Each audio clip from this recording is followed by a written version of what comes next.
Hello, my name is Steve Benjamin. I'm the founder of Civint. Hope you enjoy this session today and take something of value away from it. I founded Civint, and it's an interesting name. People always wonder what the origin is. It's civic intelligence. Founded based on the idea, the deep belief that subnational leadership, not national leadership, but state and really local level, city leadership is where things really happen in this world.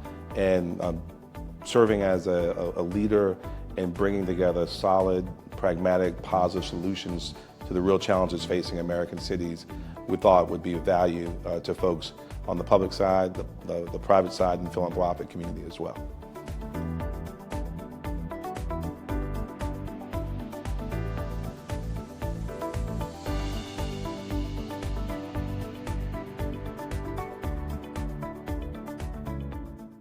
Mayor Stephen K. Benjamin. Mayor, first of all, thank you for the opportunity to sit down with you. It's interesting. I think back to a 19-year-old Sam Johnson sitting down with you for the first time, Starbucks in the Vista here in Columbia, and whew, almost 20 years later. Mayor, as we think about Civint, the firm that you founded, I have the pleasure of serving as CEO. And, I think about all the municipal issues, like literally all the municipal issues that you face over 3 terms as mayor here in Columbia. Since being mayor of Columbia, the number of phone calls, emails, text messages that you've gotten from leaders of organizations like U.S. Conference of Mayors, National League of Cities, AMA, and then the mayors from around the country who you've given guidance and counsel to. I'd love to hear from you on, when you think about founding Civint, what led you to found this company? Oh, sure, Sam. And you say I guess it has been almost not 20 years, but you left out the part of meeting in Starbucks and you finally hiring yourself. I took a few meetings for me to make the call to put Sam on, so he started working for free. Talent is key. Yeah, it was interesting.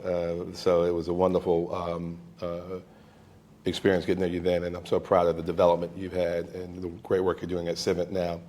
I've always been a big believer in cities. I mean, long before I was mayor, I served as a lawyer for the city, served in every single organization that focused on city building and downtown development, smart public-private partnerships.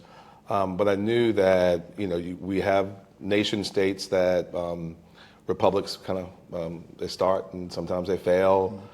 We have these perfectly carved boxes carved by cartographers that represent states across the country. And then you have cities that are actually natural, living, breathing organisms like ours that born over 200 years ago because of the meeting of the Broad and Saluda rivers that formed the Congaree and the fertile soil that served as the basis of why the city was founded here, or ancient Native American trading routes that helped birth other cities. The living, breathing organisms that serve as, I believe, as my former colleague Rick Fisher would say, serve as a platform for human potential to flourish. That if a city is run well, if it's led by a leader who has a proper disposition and moral core, wanting that city to be a place where people can be their very best, then we can solve almost every single problem out there. But it does require us to have a real focus on leadership and partnership building, realizing that the government can't do everything, the private sector can't do everything. Wonderful civil society organizations and NGOs and philanthropies can't do everything, but together we can. So the thesis behind founding Civint, Civic Intelligence, was really to make sure that we gave the private sector, our NGOs, a real look into the way that cities operate, that mayors think, realizing that there's so many different forms of municipal government all across the country, across the globe, indeed, but being able to see how the mayor thinks, what keeps her up at night, what he's thinking about, not just for his city today, but for posterity, that there was real value there. And then, of course, for the mayors to be able to really lean into the amazing experience of the private sector and these amazing philanthropies and leaders, and lean into that experience again, that turn your 2-year term or your 4-year term or your 8-year term, or in places where you have no term limits, really just making sure that you're using your time very effectively and efficiently to dramatically improve the quality of life of the people who've entrusted you with what I believe is a sacred trust. Mayor, I want to take what you just said, right? You're talking about our private sector, our NGOs, all the ecosystem, right? So if you think about cities and the role that they play, when you've got a leader of an NGO or of a private sector industry leader, and they're getting ready to knock on the door of a mayor. Sure. And these days and times, with some of the challenges that we've got going on nationwide, right? And recognizing that, a lot of times those issues may be similar, but each city is very unique and different. If you were putting on your hat as an NGO leader or a private sector leader, and you were saying, hey, this is how you put yourself in the shoes of a mayor right now, what would your advice be? Sure. Well, I think, and I can only lean on my experience and the experience I have talking and speaking with some of my former colleagues literally every day. I speak to a mayor and or a former mayor every single day, sometimes 7 days a week, and I enjoy it. I mean, it's what I love. When I say stepping into a room, the mayor's conference room, and certainly if you're selling widgets or some other services, whatever it happens to be, you're certainly focused on making sure you provide a return on investment for your investors and shareholders and the like. But this really does need to be a real partnership, and you have to be able to step into that room and say, Madam Mayor, what keeps you up at night? What are the most pressing issues? And usually, smart businesses have done all their homework. They know the city's fiscal condition. They know the mayor's priorities because they spent some time on the website and they had a chance to go through the strategic plan, whatever that happens to be. I'd even suggest sometimes going and look at the mayor's campaign website. What did the mayor promise that she was going to do over these 4 years, and is there a solution that I can provide to help make those things a reality? Because when the mayor wins, then everyone wins. But most importantly, I think it also comes, you have to step into that room with the disposition of understanding that so many American cities, particularly many of the older cities, are dealing with 19th century infrastructure, 20th century tools to manage that infrastructure, and 21st century technology now at our disposal. So how do we work together to accelerate the development of that city going forward? And it just takes real dialogue. And my primary advice would be going with a very tight plan. You might have 30 minutes, you might have an hour, whatever it happens to be. Going with a very tight plan, focused like a laser beam on sharing what you're selling, yes, but grandmother would say, God gave you 2 ears and 1 mouth for a reason. You're supposed to listen twice as much as you talk. So listening very closely to what the mayor and the mayor's team are able to articulate are their priorities, and then finding a way in which you can work together to solve those problems. And just as a comment, I heard you mention that dialogue. And I think one of the things that we've seen here at Civint is that dialogue is so important. You've got to be able to build relationships and truly understand and have a firm ground on kind of what the lay of the land is in that municipality, that city, knowing the challenges, knowing what the mayor's vision truly is. We mentioned vision. I want to switch gears, Mayor, maybe to a little bit of a lighter note, although I've heard you sing, so maybe that's not fair. Mayor, I want to ask you, and this might be dangerous, y'all, because I've driven in the car a lot with this man. I've heard him sing, and hopefully we don't go there today. But Mayor, what's your theme song? What motivates Steve Benjamin if you're getting ready to give a speech or get in fight mode? What's that theme song? Sam, first of all, I'm a talented and gifted singer. We're not going to do that right now. You haven't paid me enough to sing for you right now. So no, man. I am a city lover. So if it's Run This Down by Jay-Z or what have you, but I'm still an old soul. I mean, I'm a Sam Cooke.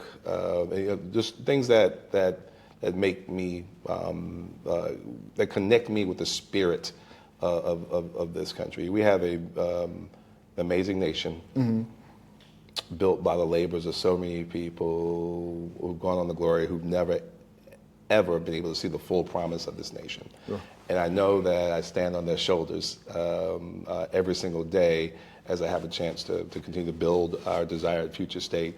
So when you think about Sam Cooke, it's been a long time coming, but change won't come. I mean, I think very deeply about that type of music. That inspires me to want to go out and make sure that the world I pass on to our daughters is so much better than the world that my parents and grandparents passed on to me. So I think a spiritual always gets you really going, and then you got to turn a little hip hop to really get you crunk to get on and really take on the day.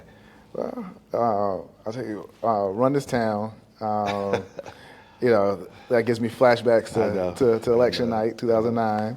But certainly, Sam Cooke, Change Is Gonna Come is a classic. Yeah. And of course, you have, in addition to this Sam, two other Sams that are extremely special to you. Absolutely. So, Mayor, thank you. Thank you, brother. Absolutely. Mm-hmm.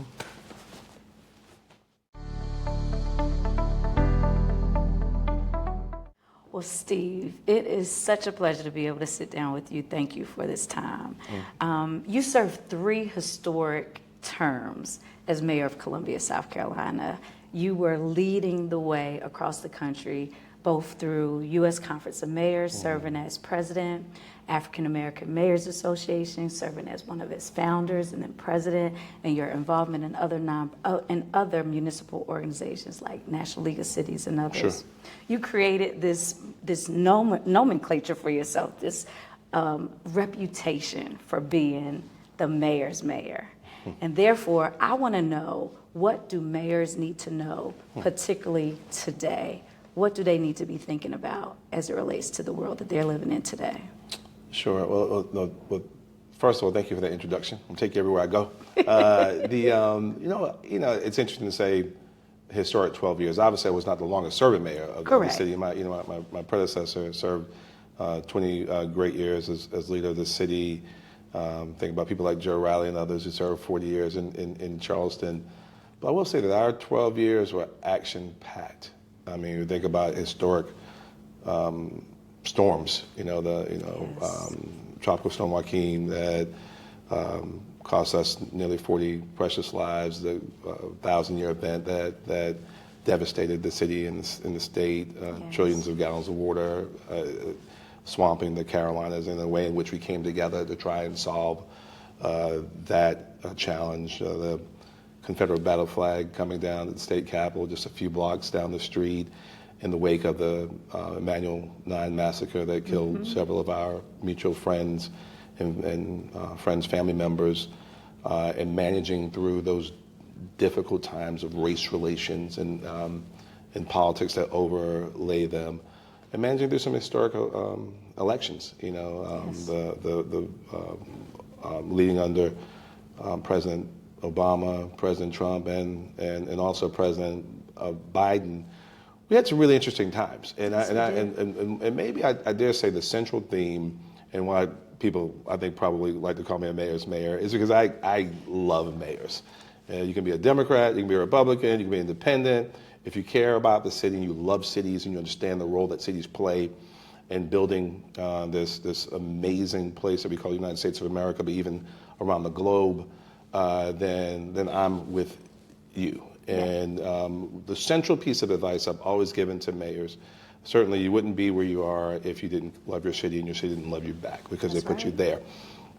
But the importance around good fiscal management, good financial management, understanding how your city is funded, because every single idea, and I've heard some of the most amazing ideas, and I've seen some of them become reality, every idea you have is going to cost something to build. And it's going to be either going to be public sector resources, private resources, philanthropic resources, all of them working together in some type of interesting capital stack. So I always give mayors the advice of getting your arms around your consolidated annual financial reports, knowing who your top 10 taxpayers are, knowing how to stimulate different streams of revenue to help you meet your goals, understanding that while people always want to say run government like a business, you do want to run it with an eye on efficiency and effectiveness and being a good steward of taxpayer dollars. That was central to who we are. 12 years, never raised taxes, we cut taxes. 9 years, the Government Finance Officers Association Award of Excellence in Financial Reporting. We were very diligent about constant bond rating increases from S&P, Standard & Poor's, and Moody's and Fitch. But it was all focused around the idea that our shareholders, our stakeholders, the profit that we were trying to deliver was actually meant to improve the human condition. It was meant to serve the people. But you can only do that if, in fact, you have your arms around your finances and you're thinking about ways in which you're solving problems for people. Mayors have to think very pragmatically. People in D.C., God bless them, people in state capitals across the country have the benefit of not being proximate to their constituents. The mayor literally will see her constituents in the post office, at church, synagogue, mosque, at the traffic light, and hopefully you get a nice reception at the traffic signal. But you're there with your people. So if you're taking good care of their resources, their hard-earned money, and then you're actually also delivering the services that you promised them by listening very closely to what they tell you they want, you get the job done. So, I want to start by saying thank you for your service to our great country. Mm-hmm. You served very well in the Biden administration, and you were very busy during that time. So thank you for the sacrifice and the service that you gave to our great country. But everybody wants to know, what have you been up to since then? I've been living my life, man. I was very intentional after leaving the administration in January of this year to try and obviously rebuild the private sector life, but also to make sure I spent a lot of quality time with our family. Both of our daughters now are in college, but wow. Our youngest, Jordan Grace, is recently matriculated into her freshman year, and just wanting to be present and spend some quality time both here and also traveling with them, which is important to me. I know that the foundation of all the things that we do are faith and family, and I've been, blessed beyond measure with a foundation of a mother and father who made sure we had everything that they didn't have, and especially things that didn't cost money, right. And understanding the importance of that. And I always, both when I led the city and certainly at the White House, and still every day, and you have to correct yourself all the time. You have to readjust yourself. Always try to make sure that, the child of God, husband and the father.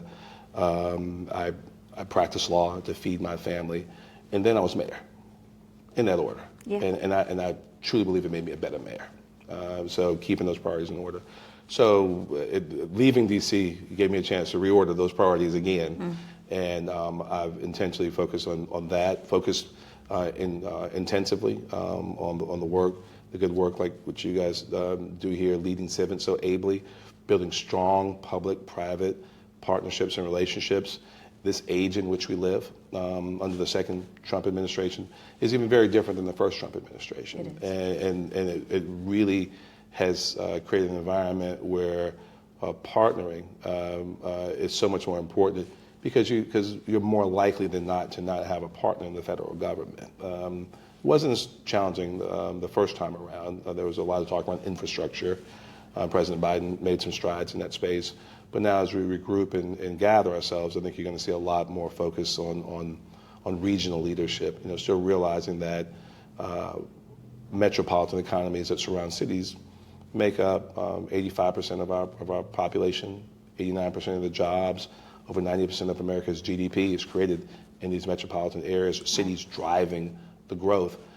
So if, in fact, we can solve all the incredible challenges that we face in cities while continuing to grow dynamically, things that are working very well, then we'll all be better off as a country. Well, we are happy to have you back.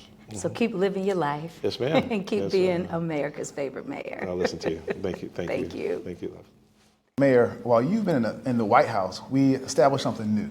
All right. So one of the things, and you mention this all the time, some of these current mayors, some of these former mayors that play such a critical role in the fabric of quite frankly, of America. And so as we have mayors who we work with, who we partner with, as their cities face challenges, and we try to make sure that our clients are able to address and help those mayors, we build a tight relationship.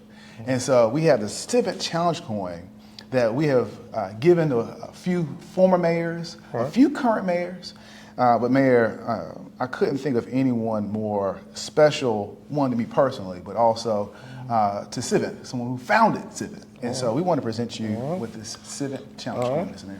It's an honor to receive it. Thank y'all. Yes, Thank sir. you. Very much. Does it come with a commitment that if I don't have it, when you see me next time, I buy drinks or you buy drinks? So. Well, not only that, it's also an airport requirement. Airport requirement. Okay. You got to travel through TSA with it every time. Get stopped every time. Right? Yes, sir. Yes, sir. All right. Thank y'all so much. Thank It's you. an honor to receive it.